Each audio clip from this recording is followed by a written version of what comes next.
আলাইকুম রহমতুল্লাহ। ক্যামেরাম্যান নেই, তাই একা একা ভিডিও করতে চলে এসেছি। তো যে বিষয়ে অনেকদিন ধরে ভিডিও করা হচ্ছে না, যে বিষয়ে আছে ভিডিও নিয়ে আসছি সেটা হচ্ছে আমাদের ড্রাই ফ্রুট আইটেমগুলো।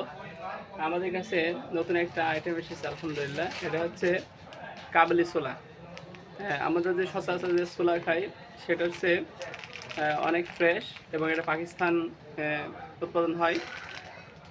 আর এটা সাদা, এবং এটা মাংসপেশির জন্য খুবই কার্যকারিতা রয়েছে।